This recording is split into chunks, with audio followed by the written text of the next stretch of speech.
doctor Sebastián López Hidalgo. En este momento vamos a comenzar con el conversatorio. Le voy a dar paso a quien va a moderar el conversatorio, que va a ser la abogada Soledad Calle Toral. Entonces, Soledad, dejo en tus manos. Bienvenidos. Chévere, muchísimas gracias, Jere. Bueno, muy buenas tardes, doctor. Es un gusto poder encontrarnos nuevamente en estos espacios de diálogo, de escucha. Bienvenidos, bienvenidas, bienvenides a todos quienes están acá presentes. El día de hoy vamos a conversar un poquito sobre qué es la constituyente, todo en un ámbito meramente pedagógico y la modalidad va a ser la siguiente. Los primeros 30 minutos van a ser preguntas guiadas que fueron escogidas por el equipo de Polis. Y después de eso, nosotros vamos a tener otros 30 minutos para que sean preguntas del público. Les pedimos por favor que en caso de que deseen hacer preguntas, lo hagan por medio del chat en un principio. Y en caso de que deseen hacerlo en voz alta, entonces pueden alzar la manita y de ahí Jere o yo les damos paso para que abran el micrófono durante los siguientes 30 minutos. Doctor, no sé si sabes, quiere dar un saludo, Bueno, unas no palabras. nada. Primero agradecerles y pedirles una disculpa que todavía no terminaba, era simplemente una audiencia pequeña, pero estoy con ustedes gustosísimo y encantadísimo de atender esta gentil y cordial invitación de quienes, algunos estudiantes y quienes han sido también mis alumnos en la facultad, así que es un honor. Acá no se trata de un monólogo o de una clase, sino más bien de poder compartir cualquier idea que les venga, cualquier inquietud que tengan y me adapto solo a la modalidad por ustedes definidas. Adelante. Chévere, muchísimas gracias. Bien, la primera pregunta es, en un debate constitucional, actualmente se está discutiendo si es que este proceso de constituyente sería un borrón y cuenta nueva, ¿no? Y si es que en este caso puede o no haber una regresión de derechos, ¿no? Porque para algunos juristas una nueva constitución parte de ser y por tanto no hay una regresión posible. Pero para otros juristas, ningún proceso constituyente puede suprimir o reducir derechos que ya estaban previamente reconocidos en la constitución anterior. Entonces, desde su criterio profesional, no sé tal vez cuál de estas posiciones es jurídicamente correcta o sostenible al panorama actual. Bien, súper bien la pregunta, un poco quizá ubicar la inquietud en un contexto. Primera cuestión, cuando se instala un momento constituyente, y nótese que ahora estoy pensando en abstracto y no necesariamente en el proceso constituyente 2026 eventualmente, sino que estoy pensando en la teoría del poder constituyente en general, cuando se instala un proceso constituyente, los procesos constituyentes no están vinculados por la norma a la cual van a sustituir. En otras palabras, la constituyente, eventualmente, en caso de existir, no está vinculada por el texto constitucional que pretende sustituir. De hecho, para eso es la constituyente, para sustituir un texto anterior. Pero esto no quiere decir que el poder constituyente sea un poder ilimitado, sea un poder absoluto, como lo suelo decir en clases. De hecho, el poder constituyente tiene algunos límites, quizá hoy los discutamos en la tarde. Uno de esos límites son los instrumentos internacionales de derechos humanos. Otro de los límites del poder constituyente es el concepto de dignidad humana y otro de los límites es el propio encargo constitucional. Entiéndase por encargo constitucional el elaborar y preparar un nuevo texto constitucional. Aún así, conviene hacer otra anotación importante a tono con la pregunta que plantea Soledad. Los momentos constituyentes, por definición, son momentos constituyentes de especial consenso y deliberación pública que lo que buscan es progresar en el ejercicio de los derechos. Naturalmente, si estoy hablando de un principio de progresividad, deberíamos entender que al menos en el ejercicio del catálogo de derechos fundamentales no deberíamos retroceder. Dada la coyuntura como está actualmente el proceso constituyente ecuatoriano actual, yo creo que hablar de progresividad de los derechos es mucho pedir. Bastaría con que se queden un poco el umbral en el que estamos, eso sería bastante. Yo me temo, sin embargo, para un poco cerrar el círculo, que el eventual proceso constituyente que se abre en el Ecuador en el año 2026 no va a ser ni de progresión ni de conservación. Va a ser un momento constituyente de regresión de los derechos. Debería pasar eso, repito, en doctrina y en teoría constituyente, las constituyentes deberían instaurarse para progresar en el ejercicio de la protección y tutela de los derechos, pero eso no creo que sea el contexto ecuatoriano. Es muy probable que estemos enfrentados frente a un backlash, digamos, como se dice, a una regresión del ejercicio de los derechos fundamentales, no solo el 2008, sino a conquistas que parecían intocables en determinado momento, serán difíciles. Permítanme poner un ejemplo simplemente a la luz del diálogo.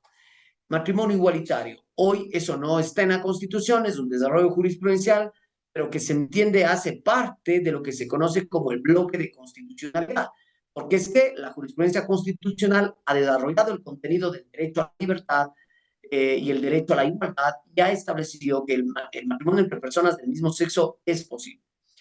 La pregunta sería, ¿y eso lo podemos entonces consagrar como derecho en la nueva Constitución? Yo esperaría que sí, pero me temo que eso no va a suceder. Entonces, aun cuando estamos frente a una constituyente que en principio debería progresar, yo creo que bastante sería si conservamos lo que tenemos, porque muy probablemente estamos frente a un proceso de regresión y no de conservación o progresión del ejercicio de los derechos. Listo, muchísimas gracias. Entonces, claro, hablando de derechos, en términos democráticos, ¿no? ¿Qué considera usted que representa la Constitución de 2008, incluyendo su proceso de construcción? Porque yo, por ejemplo, yo cuando fue el 2008 yo tenía 6 años, ¿no? Entonces, naturalmente, bastantes de quienes estamos aquí no recordamos o no estamos muy conscientes de cómo fue ese proceso. ¿Y en qué considera usted o en qué sabe usted que diferencia del estatuto que ahora fue propuesto por el Ejecutivo y aceptado por la Corte Constitucional para que se lleve a cabo la constituyente? Sole, es que el tema es que esta pregunta está compuesta, digamos, tiene dos partes, pero yo lo definiría de la siguiente manera. En términos democráticos, ¿cómo veo este proceso constituyente en relación con el 2008? Tendría que hacer una regresión primero al 2008 para decir lo siguiente. El proceso constituyente del año 2008 era un proceso mucho más diverso y plural. Segundo, rompía con el constitucionalismo más ortodoxo en el caso ecuatoriano. Nosotros veníamos de constituciones en donde no variábamos mucho.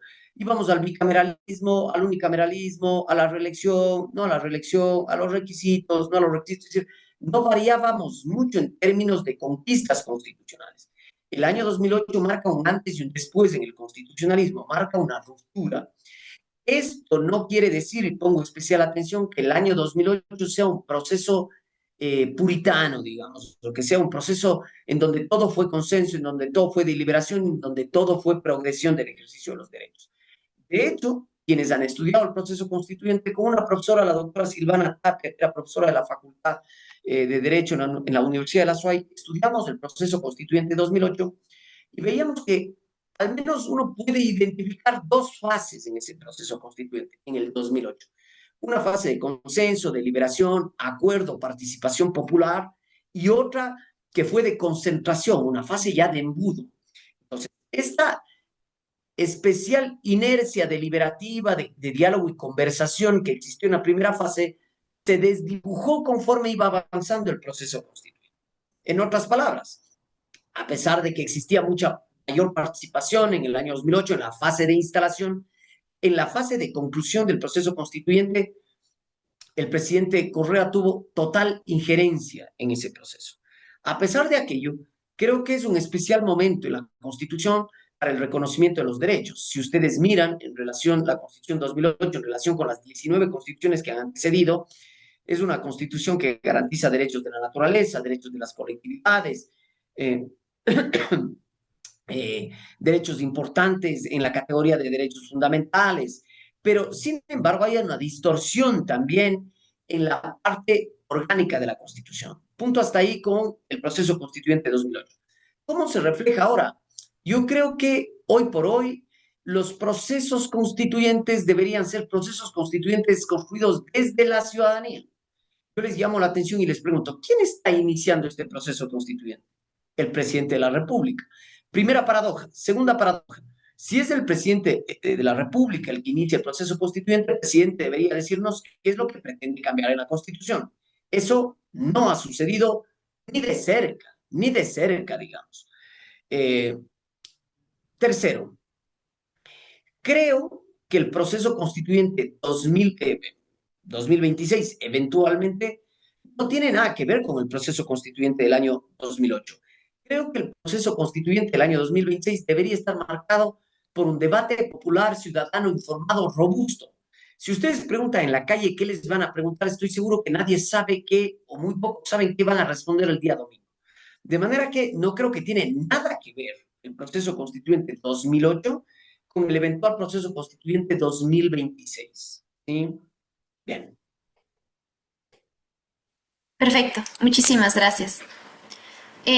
También existe la consulta, ya en su experiencia profesional, como usted un profesional del derecho, ¿considera usted que la Constitución de 2008 ha funcionado como un obstáculo para la gestión institucional, para la justicia o para temas de criminalidad? ¿O más bien ha sido una herramienta efectiva tanto para la garantía de derechos y su ejercicio ya en la práctica? Quieren que les sea honestos porque esta pregunta me parece chévere, ni lo uno ni lo otro. ¿Qué quiero decir con esto? Suena un poco atrevida mi respuesta porque quizá esperaban otra cosa, pero suena un poco atrevida. ¿Por qué? La Constitución es la culpable de la criminalidad, de la delictualidad, de los problemas sociales que tenemos los ecuatorianos. No, de ninguna manera. Esa es una distorsión, ese es un discurso maniqueo desde el poder para decir que la Constitución del año 2008 es la gran culpable de los problemas de los ecuatorianos. Aquí abro un paréntesis. De hecho, la Constitución del año 2008, voy a poner en un deber ser, debería haber servido para que los derechos fundamentales tengan un mayor ejercicio, tengan una mayor concreción, tengan un mayor desarrollo. Eso tampoco ha sucedido. Por eso decía, ni lo uno ni lo otro.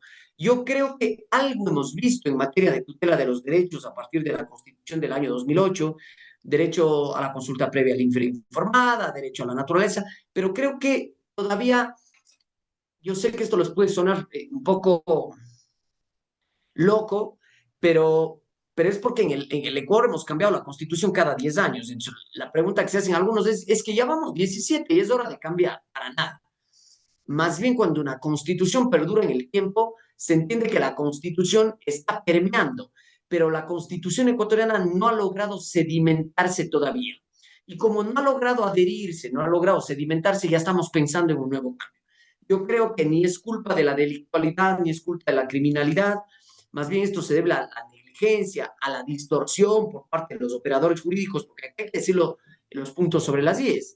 Ciertos jueces, ciertos operadores jurídicos han distorsionado las instituciones constitucionales y a pretexto de la aplicación de la Constitución lo que han hecho es trastocar el panorama constitucional y por lo tanto hacer malabares jurídicos a partir de la Constitución del año 2008. Pero eso no es culpa de la Constitución.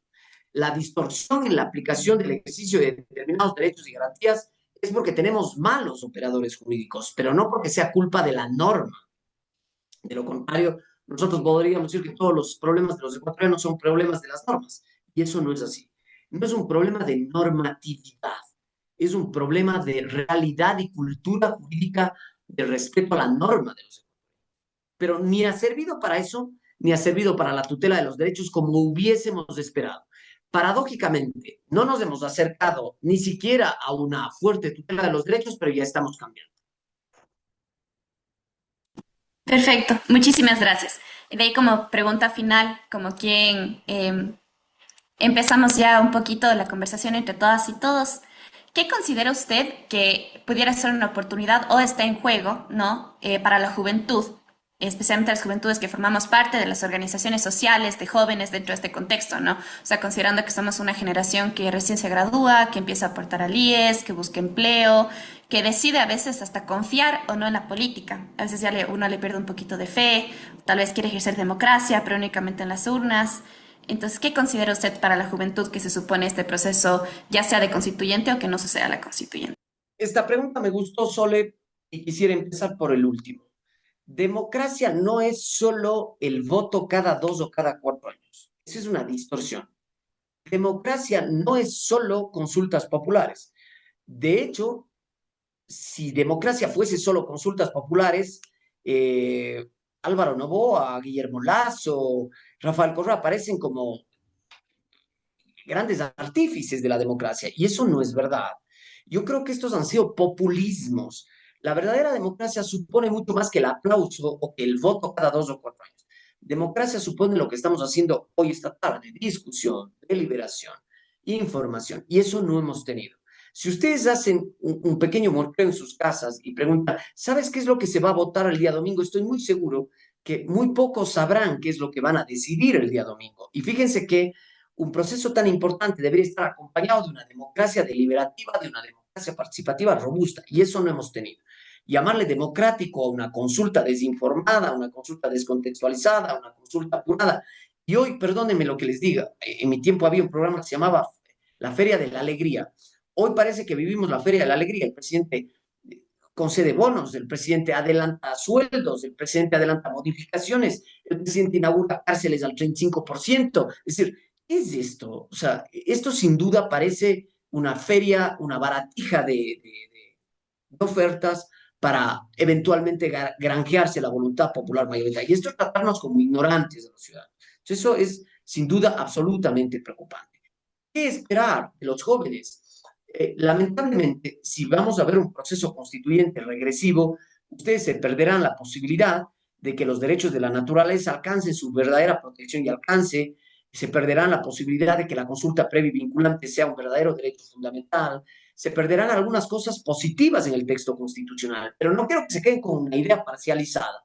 Ah, es que el doctor está sugiriendo entonces que la constitución del año 2008 está bien. No, si es que se da el momento constituyente, espero yo que no, por los riesgos que suponen, pero si es que se da, yo creo que sí hay algunas cosas para actualizar en la Constitución. Por ejemplo, el hiperpresidencialismo. Hay demasiadas atribuciones en la Constitución ecuatoriana. Habría que preguntar al presidente si es que eso es lo que quiere cambiar. Seguro que eso no quiere tocar. Pero el hiperpresidencialismo, la muerte cruzada, el bicameralismo, requisitos para la Asamblea Nacional, integración de la función judicial, Consejo de la Judicatura. Creo que todo esto es posible repensarse en una nueva constitución. Ahora, ¿y por qué entonces no le damos chance al presidente? Porque todo esto era posible a través de una reforma parcial y no a través de una asamblea constituyente por el riesgo que supone. Pensemos en el caso de Cuenca. Hoy por hoy el presidente no puede realizar actividades extractivas en zonas de recarga hídrica.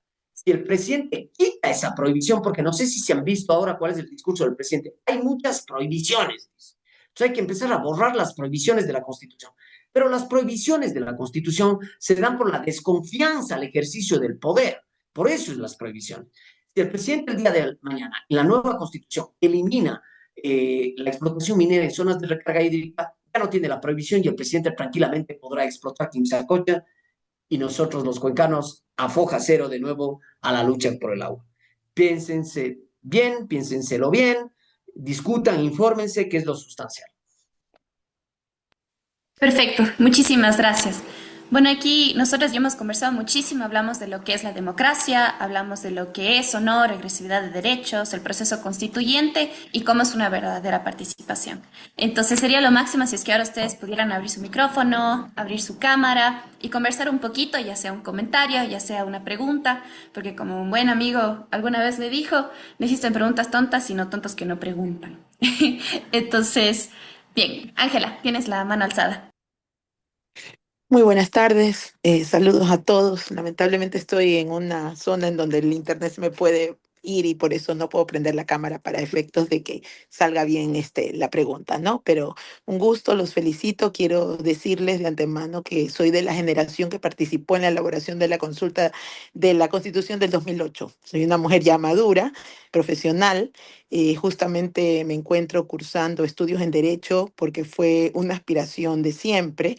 Mi profesión es básicamente la docencia y les felicito por estos espacios. Me da mucho gusto saber que hay jóvenes que tienen una visión crítica, que están apoyando con estos espacios el análisis como debe ser, ¿no?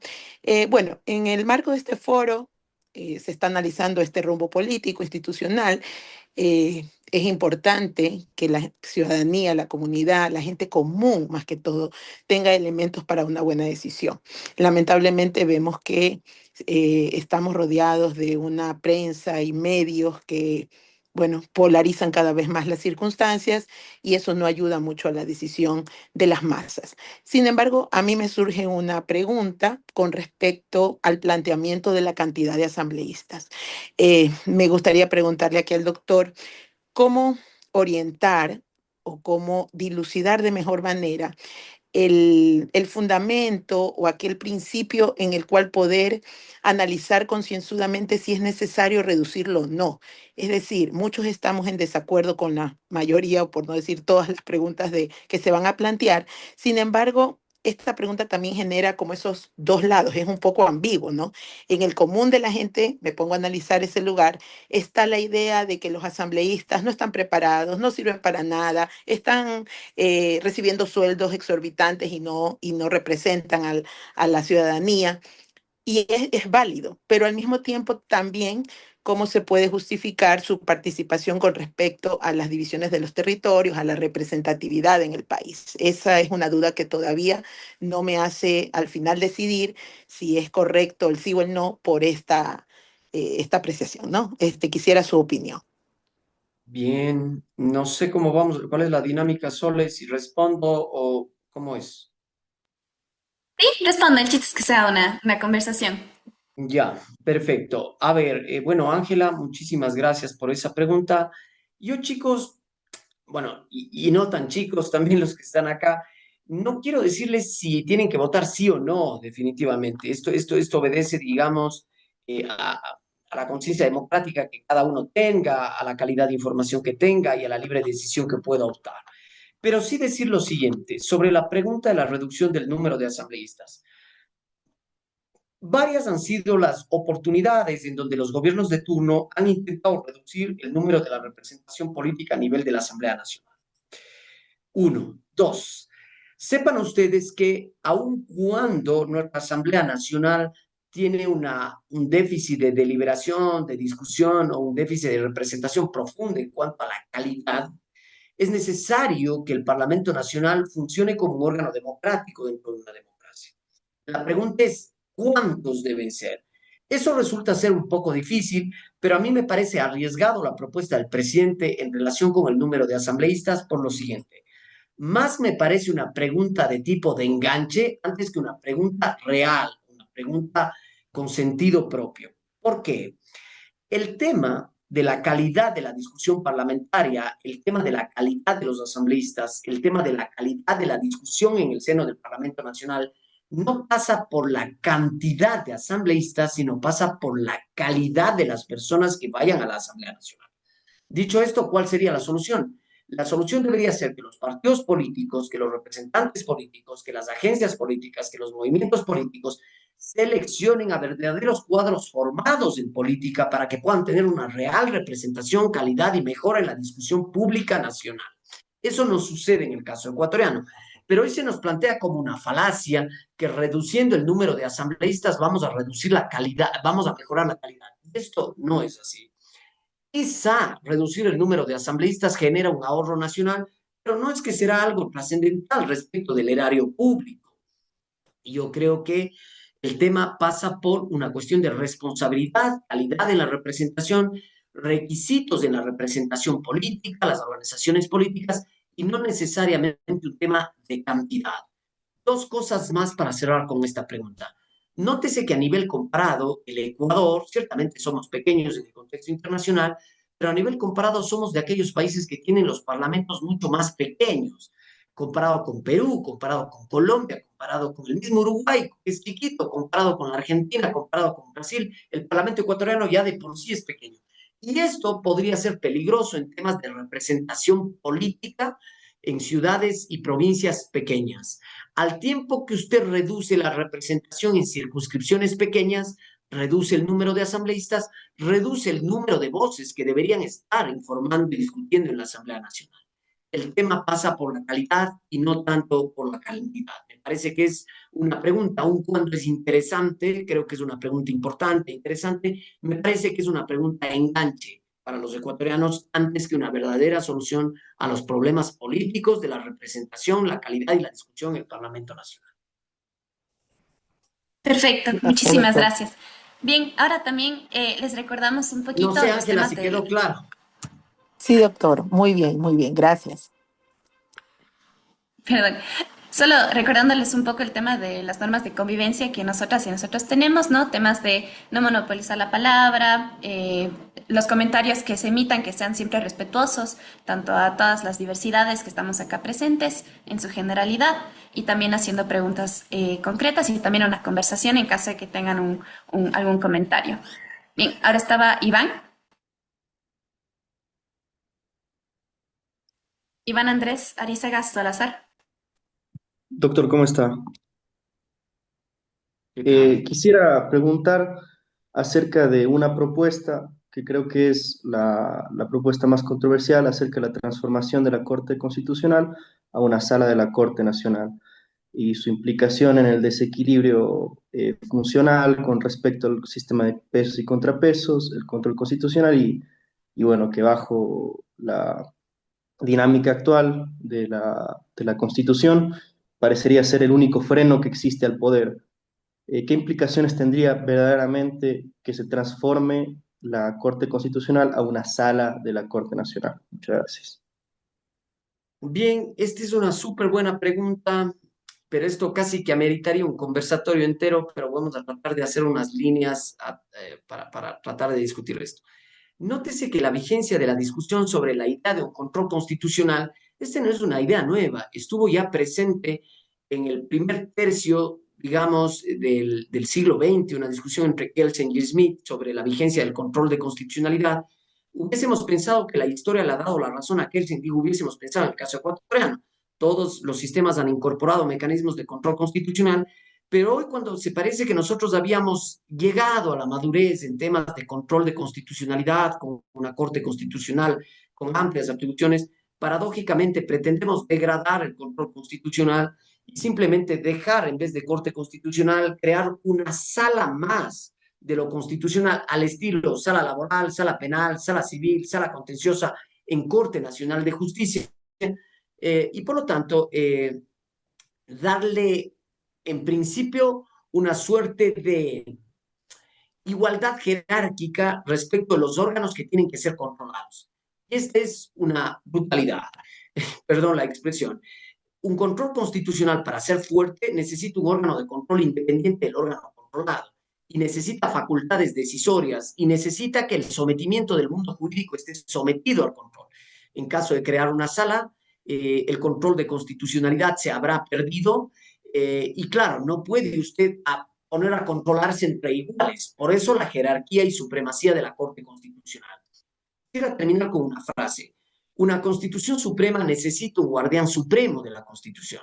Y acá estamos en sentido contrario. Es decir, creo que estamos haciendo malas cosas y creo que en lugar de avanzar en términos constitucionales, estamos retrocediendo en términos de garantías, protección y derechos fundamentales. Y por qué no decirlo, el caso de que dejemos de tener una Corte Constitucional, degradaremos el control, no existirá control y habremos perdido un paso enorme en el caso ecuatoriano. Nótese que el primer gran antecedente del caso ecuatoriano data de 1945, en esa constitución en donde se creó el Tribunal de Garantías Constitucionales por primera vez.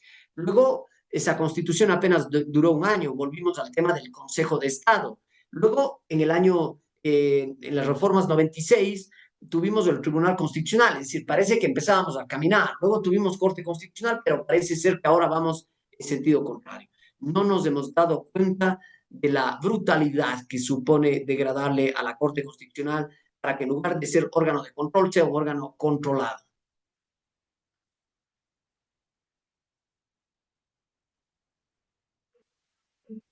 Jean-Pierre.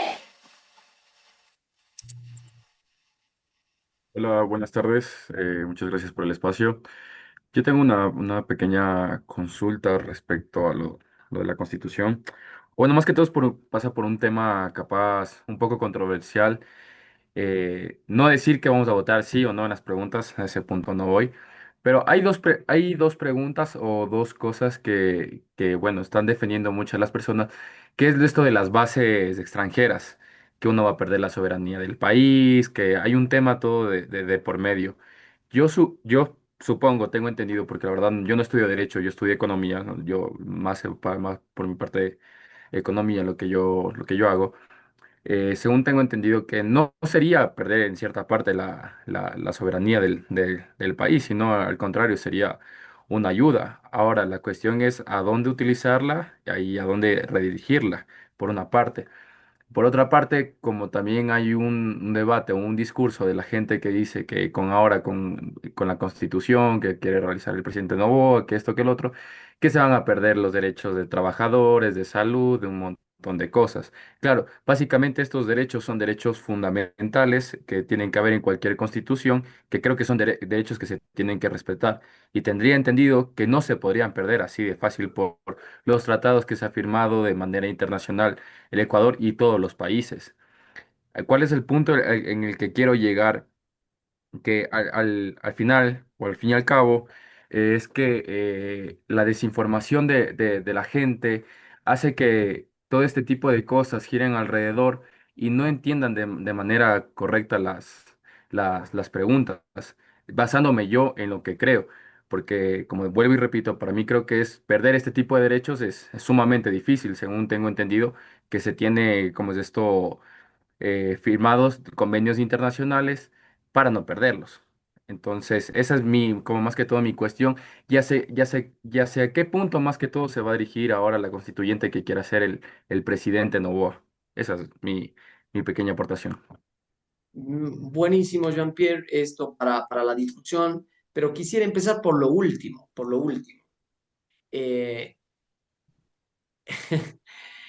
si ustedes se fijan la constitución ecuatoriana y la ley, todos los cambios que quiere hacer el presidente, todos, son posibles realizarlos a partir de una reforma parcial sin necesidad de que tengamos que acudir a una asamblea constituyente. Todos los cambios que se plantea el presidente es posible hacerlos esos. De hecho, la ley vigente dice que solo en caso de que se quiera restringir derechos se puede ir a la asamblea constituyente. Pregunto, ¿y por qué entonces tenemos asamblea constituyente si todo podía hacerlo a través de una reforma y la ley dice que solo en caso de que se quiera restringir derechos se puede ir a una asamblea constituyente? ¿Qué es lo que estoy diciendo, Jean-Pierre? Que la duda está ahí. Segundo, puede ser que a usted le digan es que la salud no se va a perder porque es un derecho fundamental reconocido en todas las constituciones ecuatorianas. Pero ¿qué pasa si hacen esta pequeña modificación? Los ecuatorianos tendrán el derecho a la salud que será prestada a través de servicios de salud privada. Estoy poniendo un ejemplo. El derecho a la salud está ahí, sí o no, pero el ejercicio del derecho a la salud ya no será de forma pública, gratuita, universal, sino que será a través de un privado. No sé si me hago entender. Ah, tranquilo, Jean-Pierre, es que no te tocamos el derecho porque el derecho a la salud está en la Constitución. Sí, de acuerdo. Pero la configuración que le pueden dar al ejercicio de los derechos puede terminar soslayando o restringiendo la capacidad de ejercicio de ese derecho, con lo cual de nada le sirve a usted que tenga el derecho a la salud si es una persona que no tiene los medios para procurarse la salud de forma gratuita a través del Estado. ¿Me hago entender? Tercer elemento. No quiero dejar de responder esto de la siguiente manera. Es que no todo puede estar en la Constitución, Jean-Pierre. En la Constitución van a estar las líneas maestras, pero se van a dejar, digamos, cabos para que se aten a través de la legislación secundaria y ahí es en donde tienen la oportunidad. Una vez, digamos que abierto el candado en la Constitución, luego ya lo pueden trabajar en legislación secundaria. Entonces, no es que usted va a ver que se quitan, pero las utilizas van a ser de esta manera. El derecho a la salud de los ecuatorianos será prestado a través de las agencias privadas. O sea, estoy pensando en voz alta, ¿no? Fíjese usted, Jean-Pierre. El presidente ha dicho que el Instituto Ecuatoriano de Seguridad Social pasará a formar parte del Ministerio de Salud Pública. Pregunto yo, ¿eso es o no es una suerte de regresión respecto de los afiliados aportantes al Instituto Ecuatoriano de Seguridad Social? Sin duda que sí. Y fíjese cómo hay un gran peligro. Y cuarta razón, a una persona que nos dijo que no iba a tocar algo y luego lo tocó, a una persona que nos dijo que no iba a hacer esto y luego lo hizo, a una persona que nos dijo que no lo iba a hacer y luego lo volvió a hacer, yo creo que es difícil creer. Finalmente, el Ecuador es suscriptor de ciertos instrumentos internacionales, sí, esto un poco atiende a la respuesta en mi primera intervención. Lo normal sería la progresividad. En el caso ecuatoriano no vamos a tener progresividad. Usted no va a haber reconocido más derechos. Lo que vamos a tener eventualmente es quizá, en el mejor de los casos, quedarnos ahí o una regresión. Y yo creo que no podemos arriesgar abrir la caja de Pandora de una asamblea constituyente a pretexto de que es que no nos va a pasar nada porque los instrumentos internacionales están ahí. Le voy a decir algo. ¿Hay o no instrumentos internacionales que le decían al presidente que no puede invadir embajadas? ¿Sí o no? Y, o sea, ¿qué es lo que quiero decir con esto? No es una garantía. La pregunta es, ¿estamos dispuestos a corrernos ese riesgo? Yo creo que es muy fuerte, ¿no? Es muy fuerte. Muy alto el Eso. costo. Sí, el costo es muy... Y luego es un costo que quizá no lo podemos pagar. Ese es el problema. Listo. Muchas gracias. Juliana. Muchas gracias.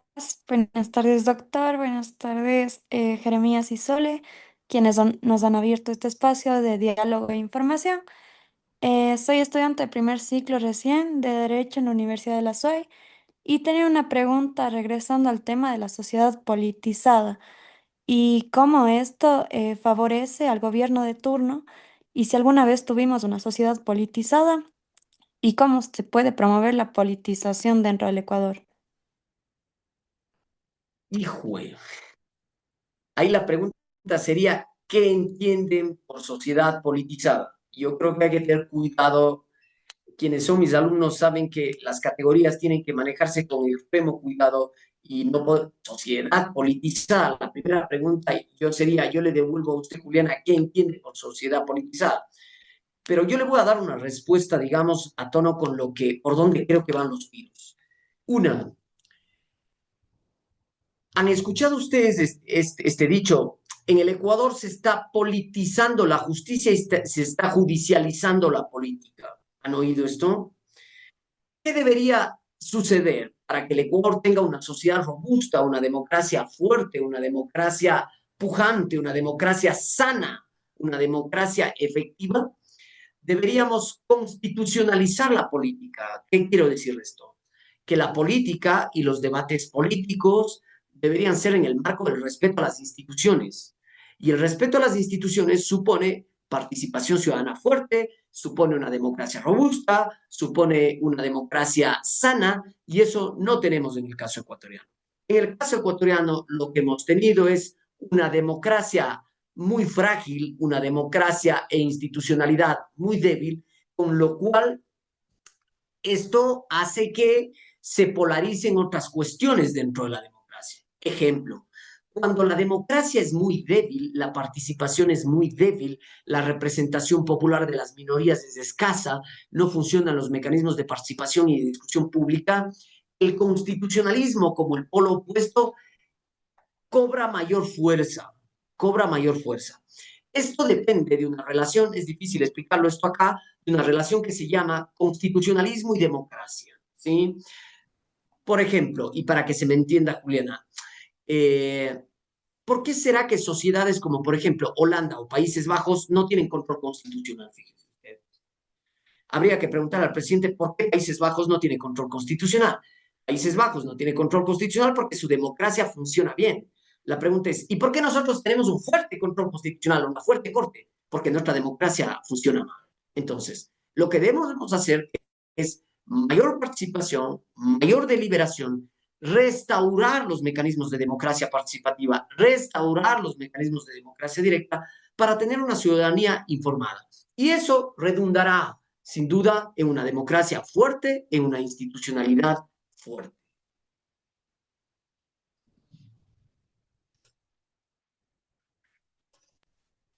Seguro esto es larguísimo, esta respuesta, pero nada, un poco va por ahí. Espero, y si no, Juliana, nada.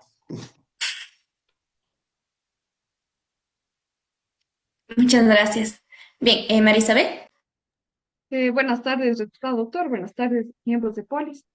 Mi pregunta es la siguiente. ¿De qué manera podría garantizarse el respeto a las cláusulas férreas en el proceso de elaboración de una nueva constitución? Excelente pregunta, Marisabel, y un poco va por lo que yo he dicho. El problema es que las cláusulas pétreas, cláusulas inmodificables, no serán un límite para el poder constituyente. Cuando tengamos un poder constituyente, piense usted que podrían asomar cualquier cosa ahí, ¿sí? Y me parece ser que las denominadas cláusulas pétreas ya no serán límites explícitos, sino serán aquellos que los ha definido la doctrina y la jurisprudencia. El concepto de dignidad humana podría ser un concepto de intangibilidad, como por ejemplo, no podrá ponerse, y esto a tono con lo que Jean-Pierre preguntaba, quizá no verán ustedes la pena de muerte o la cadena perpetua, porque eso será como una cláusula, digamos, un límite, pero cláusulas pétreas en sentido absoluto ya no tendremos, Marisabel, porque la cláusula pétrea está entendido a partir de las reformas, pero no de la nueva constitución. Una nueva constitución puede cambiar los derechos fundamentales. Es posible que se cambien si el concepto de cláusulas pétreas no se adapta y no se adhiere y no encuentra un encaje real cuando estamos hablando de asamblea constituyente. Cláusulas pétreas encuentran un verdadero sostén y justificación cuando hablamos de reformas parciales. En Asamblea Constituyente, abierta la caja de Pandora, Dios sabe con qué se encuentra en la Asamblea Constituyente, ¿no? Muchas gracias, doctor. Gracias, doctor. Ana María. Buenas tardes, doctor, y buenas tardes con todos los presentes. Mi pregunta va más dirigida al hecho de que si usted considera que dado el evidente presidencialismo que existe en el Ecuador, esta convocatoria a una nueva constituyente podría llegar a profundizar aún más este modelo dentro del Ecuador, más de lo que ya claramente tenemos, ampliando incluso mucho más la concentración del poder presidencial que ya tenemos en la actualidad. Esa sería mi pregunta. Ana María, usted me ha hecho una pregunta, es alumna de la facultad, Sí, doctor. ¿en qué ciclo? Estoy en séptimo ciclo, doctor. Ana María, ya. Si es que se aprueba el sí y si es que la constituyente va, su pregunta se habrá no solo confirmado, sino se habrá ratificado. El presidente quiere más poder, el presidente no quiere menos. Y le corrijo un poquito, no es que vivimos en un régimen presidencial, vivimos en un régimen hiperpresidencial. Eso se va a profundizar con una asamblea constituyente, yo creo que sí. El presidente, fíjese, es chistoso, el presidente quiere una constituyente, pero habría que preguntarle si está dispuesto a morigerar las atribuciones que él tiene, que ya las tiene. Seguro que no. Pongo un ejemplo. Actualmente el presidente de la República, la Constitución dice que los estados de excepción tienen una duración temporal y prorrogables por un periodo adicional. Nos hemos pasado más de un año en estados de excepción, más de un año. Y eso que hay control constitucional, y eso que la Corte le ha puesto límites, pero más de un año. El presidente de la República tiene la posibilidad de decretar ley, proyectos de ley en materia económica urgente. El presidente, si no hubiese habido Corte Constitucional, el presidente se iba con todo. Más de 4 o 5 proyectos de ley en materia económica urgente durante los últimos 5 meses. ¿Usted cree que el presidente va a querer morigerar sus atribuciones o aumentar?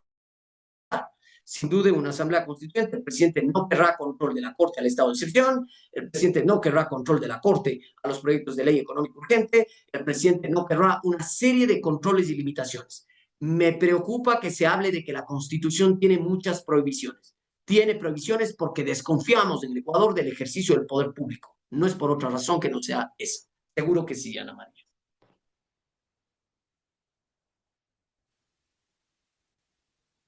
Abigail. Ya. Buenas tardes con todos. Bueno, mi pregunta va más relacionada sobre la pregunta con el apoyo militar extranjero. En caso de que se llegue a aprobar el sí en esta pregunta, creo que ha sido una pregunta a la que no se le ha dado tanto foco y no se ha hablado tanto de esta pregunta, pero creo que también es importante resolver dudas sobre esta. Y bueno, mi pregunta sería como en caso de que se llegue a ganar el sí. ¿Hasta qué punto esta decisión podría afectar la soberanía del Ecuador y la toma de decisiones en la materia de seguridad y la relación con los otros estados? O sea, ¿hasta qué punto nos afectaría? O si es que realmente sería una ayuda, porque sabemos que, bueno, el objetivo de esta pregunta es ayudar a combatir la criminalidad que existe en el país. Entonces, mi duda está en si es que es más positivo o negativo el caso de esta pregunta. Muchas gracias. Bueno, Abigail, Sole, no para, sé si estás escuchando. Vamos con Abigail. Creo que te quedaste un ratito medio callada y... No, Abigail. sí, ahí estaba hablando. Sí, habló ¿Ah, soy Abigail yo? ahorita. Sí. Bueno, solo Abigail para responder esta pregunta y tiene algo que ver con lo que Jean-Pierre planteaba. Fíjense lo siguiente.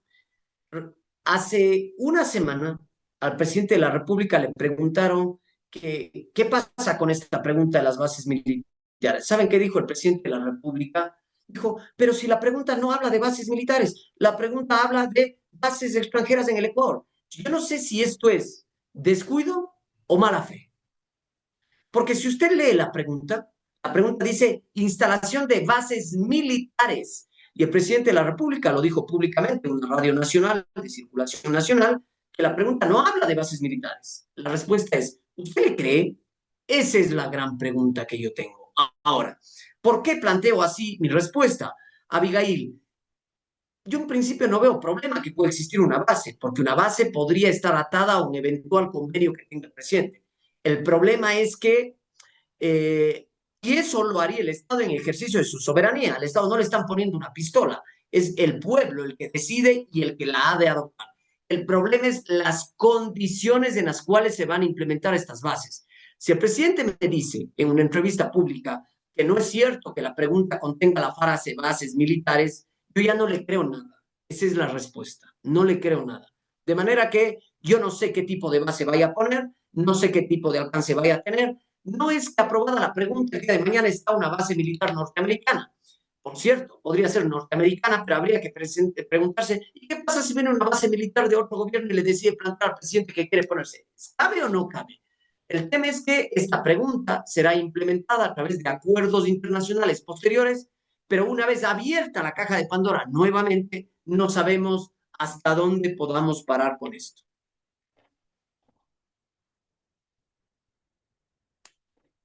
Listo, El muchas Ecuador gracias. ya tuvo bases en Baltra en 1945, Segunda Guerra Mundial, ¿no? Se queden y vean un poquito la historia y van a ver lo difícil que fue eso. Y cuál era el interés de la base, ¿no? Muchas gracias. Isabel, Buenas tardes, doctor. Buenas tardes con todos. ¿Sí se me escucha? ¿Tal vez? Y Ya. Doctor, para mi pregunta es, en el caso de que llegara a ganar la pregunta de la nueva Asamblea Constituyente, el resto de preguntas, en el caso de que no ganaran, podría en la nueva Asamblea, o en la nueva Constitución, perdón, añadir todo tipo de estas preguntas. súper buena pregunta, Isabel. Yo les voy a poner el siguiente ejemplo. ¿Qué pasa si gana no a las bases militares, pero sí la constituyente? Pregunto, ¿qué hará la constituyente? ¿Va a respetar eso o va a abrir un debate y va a igual a discutir sobre las bases militares? ¿Se va a respetar hace un año lo que dijimos, no al contrato por horas o no a los arbitrajes? ¿O es que el Poder Constituyente lo podría hacer? La respuesta es la siguiente. El Poder Constituyente lo podría hacer y discutir, pero sería incongruente, ilógico, irrazonable que desconociendo el pronunciamiento popular soberano, ejemplo, de que le diga no a las bases militares, pero sí a la constituyente, en la constituyente quiera aprobar bases militares. No sé si me hago entender. Por eso es que es un contrasentido, es un sinsentido que se nos planteen cuatro preguntas. Tres que tienen que ver con reformas a la constitución vigente y una que tiene que ver con cambiemos a una nueva constitución. O sea, ¿no les parece absurdo, chicos? El presidente les pregunta cuatro veces, tres para reformar la constitución actual y una para, si quieren, una nueva constitución. ¿Y qué pasa si le decimos no en estas y sí a la constituyente? ¿Se va a respetar? Yo creo que no. Muchas gracias, doctor. muchísimas gracias. Bien, no sé, tal vez es que alguien más quiere intervenir, hacer alguna pregunta, un comentario, cualquier duda que tengan, ya sea del proceso, capaz cómo funciona una constituyente, qué es un asambleísta constituyente, cuántas votaciones se tienen que llevar a cabo para ser una constituyente, cualquier cosa que ustedes necesiten saber, alguna opinión, este es el espacio.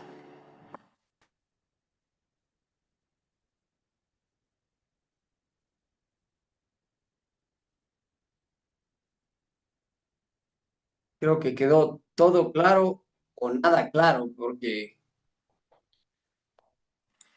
Perfecto. Romero,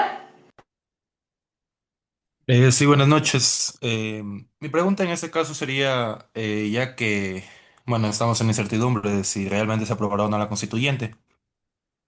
Aproximadamente cuántos años más o menos sería el periodo de transición que existiría en caso de que se llegue a aprobar y realmente hasta qué punto podría llegar a afectar a la constituyente, porque al menos en la Universidad Católica de Cuenca estuvimos analizando esto entre un debate que organizamos.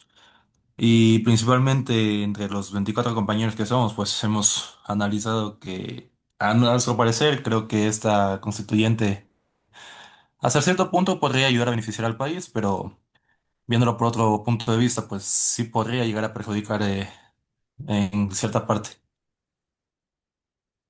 Em, no le entendí bien esta parte, pero ¿qué tiempo puede durar la transición o qué tiempo puede durar la Asamblea Constituyente? Ese era un poco, Sí, el periodo de transición, más o menos, ¿cuánto tiempo sería que pueda durar? pero cuando le, a ver, voy a responder de la siguiente manera. La Asamblea Constituyente tiene que durar, según el estatuto, 6 meses prorrogables por 2 o 3 meses más, si no estoy mal. Es decir, la Asamblea Constituyente estaría 9 meses.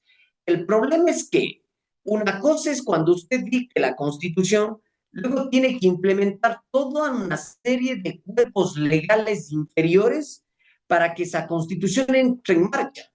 Y si usted le llama transición al tiempo en el cual toda la legislación secundaria tiene que adaptarse a la nueva constitución, eso será un rollo, porque tendremos que adaptar y cambiar toda la legislación secundaria para que la constitución entre en marcha. En otras palabras, hemos perdido tiempo, energía y recursos porque la constitución actual, de una u otra forma, ha permitido que la Corte Constitucional desarrolle jurisprudencia, que haya ley secundaria, que existan normas inferiores que han ido viabilizando el ejercicio de los derechos. Volver a reescribir esto cada 10 años parece una pesadilla, una locura en materia de derechos fundamentales. Chicos, una locura.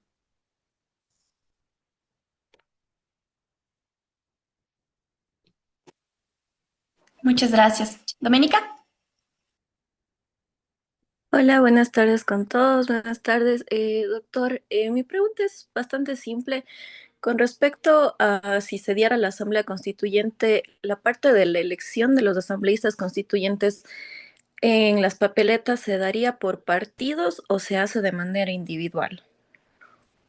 Excelente. La verdad es que creo que este ha sido uno de los mejores foros que he tenido por la calidad de las preguntas. Eh, Usted va a tener eventualmente, si es que hay asamblea constituyente, conformación de partidos con listas, pero usted no va a poder escoger al candidato de entre la lista. Ejemplo, no va a poder escoger al candidato 3 de la lista A, al candidato 5 de la lista B, al candidato 2 de la lista C. Usted votará por la lista. De manera que es lamentable porque ese método favorece a las mayorías. ¿Cuáles son las mayorías? Este caso, RC y ADN. De manera que hay un riesgo enorme de que esa Asamblea Constituyente esté compuesta por esos dos grandes partidos, por el método de selección, por la forma de selección, por el diseño de selección, aunque ciertamente creo que en Cuenca se construirá una tercera vía y una oportunidad para poder pensar en el evento de que esto se dé, para pensar en algo diferente. Muchas gracias. Perfecto. Bueno, vamos ahora a ir con la intervención de Juanse y de ahí, doctor, no sé, tal vez si es que nos pudiera dar unas palabras de cierre, algunas reflexiones, algo que a usted le gustaría que nosotros nos cuestionemos, que empecemos a leer, que empecemos a investigar para que podamos tomar una decisión informada y que nos caracteriza como personas críticas y personas inherentemente políticas. Juanse. Buenas tardes, doctor, y a todos los participantes. Mi pregunta es si a pesar de que la Corte Constitucional en sus dictámenes estableció la prohibición de que una asamblea constituyente tenga plenos poderes, ¿existe el posible riesgo de que en la instalación de la misma se declaren con ellos? Juanse, ese es el broche de oro. ¿Cuántas veces el presidente nos ha dicho que no haría algo y luego lo ha hecho? Además, ¿quieren que les muestre algo? ¿Quieren que les muestre algo? ¿Quién es el presidente de la Asamblea Nacional actualmente? Nils Olson. Nils Olsen, ¿no? Y saben que Nils Olsen este rato está con licencia y luego va a encabezar la Asamblea Constituyente. Preguntó, ¿por qué hace esto? ¿No será que eventualmente si se instala la Asamblea Constituyente, el presidente disuelve la Asamblea Nacional, se declara de plenos poderes, le manda a la Corte Constitucional a su casa? Yo creo que es muy probable. ¿Quién le controlará una vez abierta la caja de Pandora? Nadie. Ese es el riesgo. Muchas gracias, doctor.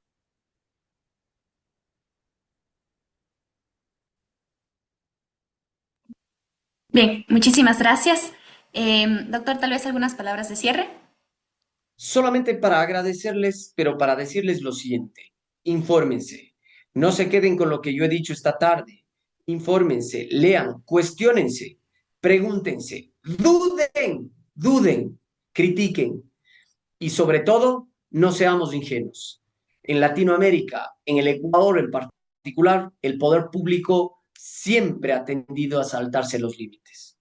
Lean bien, estudien bien y prepárense para votar a conciencia. Cualquiera sea la decisión que tomen, que sea una decisión informada. Eso es lo importante. Perfecto, muchísimas gracias y muchísimas gracias también a todas y todos quienes formaron parte de este espacio. Siempre es un gusto tenerles aquí, aprender en conjunto, dialogar y criticar. Muchas gracias. Muchísimas gracias a ustedes. Una linda tarde.